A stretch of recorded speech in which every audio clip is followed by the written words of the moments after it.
बनती है। एक होता है ऋतु जिसका मतलब होता है सीजन्स, और दूसरा होता है चर्या जिसका मतलब होता है डिसिप्लिन। मतलब हम किसी ऋतु में क्या क्या डिसिप्लिन या क्या क्या काम करते हैं, इससे हमें पता चलता है ऋतुचर्या के बारे में। एक ऋतु में 2 मासा होती हैं, यानी कि 2 मंथ, और 3 ऋतु मिलाकर के एक आयना बनाती है, और जो 2 आयना होते हैं वो एक साल मिलकर के बनाते हैं। Now coming to the next topic, that is attributes of आदान काल एंड विसर्ग काल। तो अब आदान काल और विसर्ग काल क्या होता है ये जानते हैं। आदान काल को हम लोग उत्तरायण भी बोलते हैं। यहाँ पर जो सन होता है वो डोमिनेंट होता है, मतलब कि इसका बल ज्यादा होता है। यहाँ पर जो बल होता है वो ग्रेजुअली हमारा डिक्रीज होता रहता है। फिर हम बात करते हैं विसर्ग काल की। विसर्ग काल को हम लोग दक्षिणायन भी बोलते हैं। यहाँ पर जो मून होता है वो डोमिनेंट होता है, यानी इसका बल ज्यादा होता है, और यहाँ पर क्या होता है हमारा जो बल होता है वो ग्रेजुअली डिक्रीज होता रहता है। अब हम लोग देखते हैं कि षड ऋतु क्या होते हैं, यानी कि 6 ऋतु क्या होते हैं, और कौन कौन से ऋतु कौन कौन से आदान काल में आता है या विसर्ग काल में आता है। तो पहली बात करते हैं आदान काल की। आदान काल में शिशिर, वसंत और ग्रीष्म ऋतु आते हैं, that is winter, spring and summer. और विसर्ग काल में हमारे वर्षा, शरद और हेमंत ऋतु आते हैं, that is monsoon, autumn and early winter. Now coming to the our main topic, that is वर्षा ऋतुचर्या। तो वर्षा ऋतुचर्या दैट इज रेनी सीजन।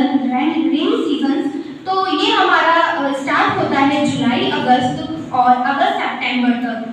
इसमें वात दोष प्रकोपित होता है, और यहाँ पर पित्त दोष का संचय होता है, दैट इज एक्यूमुलेशन होता है। रस यहाँ पर अम्ल होता है और अग्नि यहाँ पर मंद होती है, और मास यहाँ पर श्रवण और भद्र पक्ष मास होता है। आहार यहाँ पर हम लोग लघु लेते हैं, यानी कम लेते हैं, कम आहार लेना चाहिए यहाँ पर।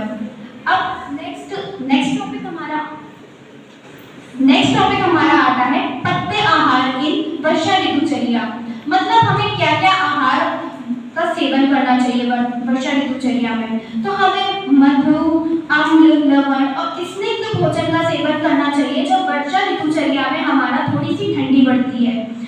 हमें जंगल, पशु पक्षी मांस का सेवन करना चाहिए, और हमें पुराण यवा, गोधन और शालिग्राम जैसी चीजों का सेवन करना चाहिए।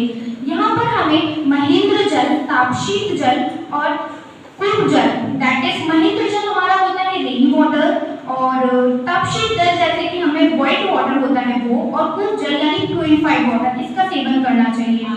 फिर हम पत्थर विहार की बात करते हैं, जो हमें क्या क्या करना चाहिए वर्षा ऋतुचर्या में। तो हमें प्रघर्षण करना चाहिए। प्रघर्षण एक टाइप से मसाज होती है, और हमें उद्वर्तन करना चाहिए। उद्वर्तन का मतलब होता है ड्राई मसाज, और फिर हमें सुगंधित पुष्प और इत्र का प्रयोग करना चाहिए।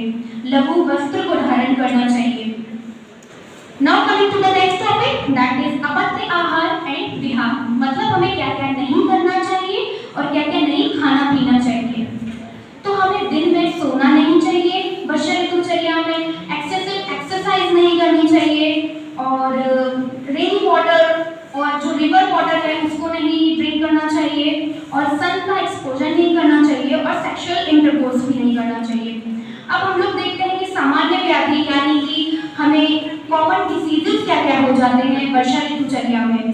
तो डायसेंट्री हो जाता है, अम्ल पित्त का मतलब होता है हाइपर एसिडिटी, और अतिसार दैट इज डायरिया जैसी बीमारियां, और स्किन डिसीजेस।